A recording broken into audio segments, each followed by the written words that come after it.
everyone, my name is Elaine and I want to welcome you to my Unison League Archer Beginner's Guide. This will help you grow accustomed to the game and give you some advice on the Archer's first 3 rings.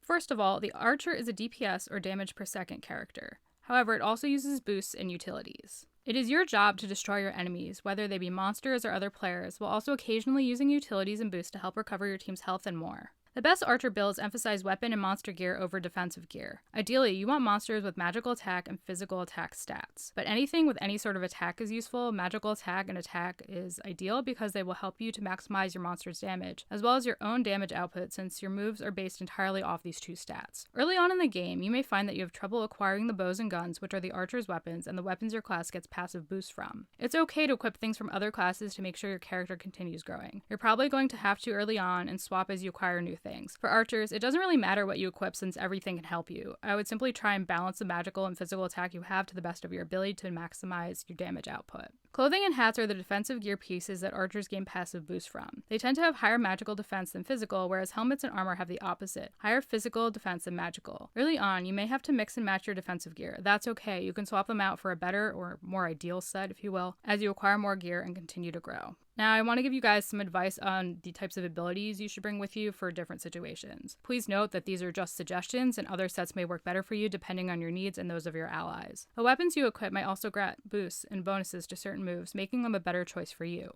So please keep this in mind. It is also important to note that some moves are better in certain situations than others, which I alluded to briefly earlier, which is why I'll be organizing my suggestions by PvE, PvP, and Coliseum. The Archer, the first ring. For PvE, which is person versus environment for things like normal quests and subquests, I would bring Hunt, which casts a 10-second effect that has a 10% chance to ignore physical or magic damage taken by your character. It has a fast cooldown of 4 seconds and doesn't cost anything. Then I take Poison Attack, which has a low cooldown of 4 seconds and median cost of 10. Its ability power is 110. It damages one enemy with physical damage that uses both attack and magical attack, attack being just physical attack. It's usually just ATK shorthand. Its added effect is that it applies poison to the target for 20 seconds at success of 60 points and decreases the target's magical attack by 10% for 40 seconds. Its combo effect is that when used after Hunt, it deals physical damage with an ability power of 120 that uses both attack and magical attack. This is a standard increase of 10 points over the non-combo version. It also increases the magical attack reduction added effect of 20%, which is another standard 10% boost over the non-combo version. Then I'd bring Forest Guardian, which has a median cost and cooldown of 10 each. It increases the magical defense of one ally and their adjacent allies with a maximum of 3 by 20% for 60 seconds. This will stack with other boosts your team uses for a max of 8 in most situations and will help keep your team from taking damage. Finally, I'd finish my set with Healing Wind, which has a median cooldown of 15 and a median cost of 10. It heals the HP of one ally with 5% of their maximum HP every 5 seconds for 30 seconds. For PvP or person versus person,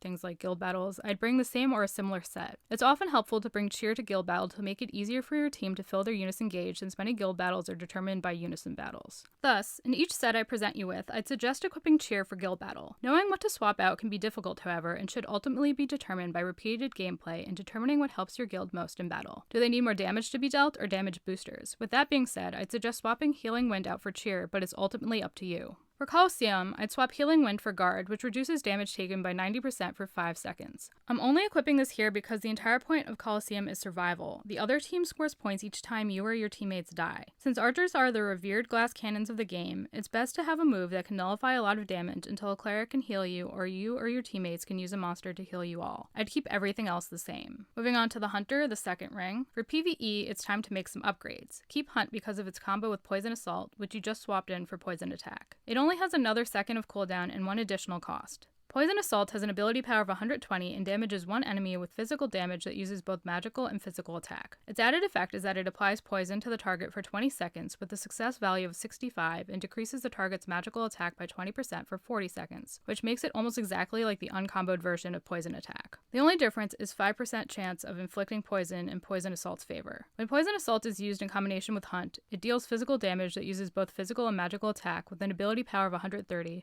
so again a 10-point boost over the non combo version. It increases the magical attack reduction added effect to 30%, so another 10% boost. I'd swap Forest Guardian with Spirit Guardian, which only adds 5 seconds of cooldown and 2 costs, but spreads the 20% magical defense boost for 60 seconds to all of your allies as opposed to a maximum of 3. I would also swap Healing Wind for Charged Snipe, so you can have a second attack. Charged Snipe has an ability power of 130. It damages one enemy with magic damage that uses both physical attack and magical attack. Its added effect is that it increases your attack and magical attack by 10% for 40 seconds. Its combo effect, when used after Hunt, is that it deals magic damage with an ability power of 140 that uses both attack and magical attack. It increases the attack and magical attack increase added effect to 20%. So standard 10-point gains there. It has a fast cooldown of 5 seconds, which is great, and a median cost of 11. It also buffs you to increase damage output, which is awesome. Its accuracy is also boosted further by your passive, Snipe Mastery, by 20% when a bow or gun is equipped in your main slot. This is really great early on in the game. For PvP, I'd bring the same as PvE with a potential cheer swap. For raid only, I'd consider bringing Balancing, which removes buffs from all enemies. Balancing can be helpful in raid specifically because you tend to face monsters that buff themselves and then murder everybody in the blink of an eye all the time, and it's really, really annoying, and Balancing really helps with that. Especially if you don't have monsters with moves like Karma and Balancing that you can fire off periodically.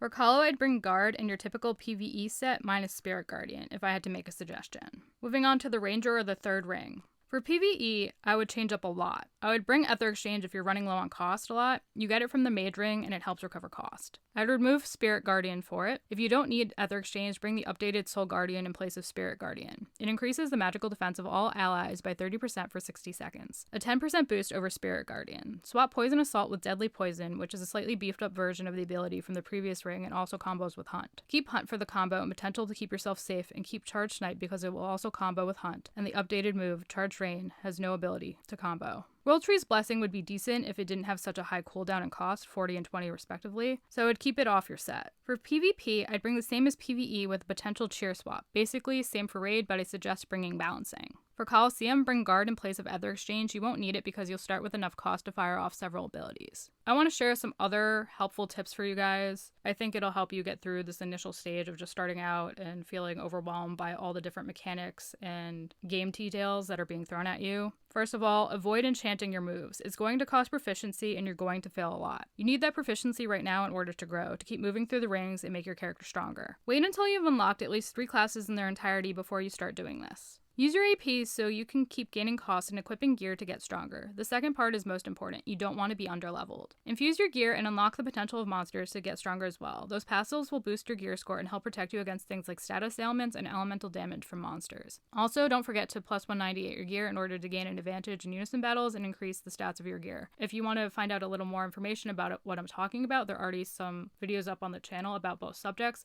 and I'm going to link them down below in the description for you guys so you can check those out. Ask for help from veterans and stronger players, especially other archers. They will make your life easier and keep you from falling into unnecessary traps, like the classic trap treasure spawns. Think about where you want your character to end up. Do you want a DPS character? Do you want to main an archer? Or would you like to play around with other classes? Consider this as you build your character because it will affect your gameplay and build. It will save you in the long run from pesky scrolls and restat elixirs. And that concludes my Unison League Archer Beginner's Guide. I hope you found my guide helpful and feel better prepared to play Unison League. I wish you all the best of luck and thank you for watching. If you liked what you saw, please give me a thumbs up, subscribe and hit that bell so you know what's up, and leave a comment if you have any questions. I'm always happy to help and will be adding more beginner guides over time to continue to expand your breadth of knowledge. Anything that's already up will be found in the description down below. Happy gaming. I hope you all have a wonderful day, and I'll catch you all in the next one. Bye, guys.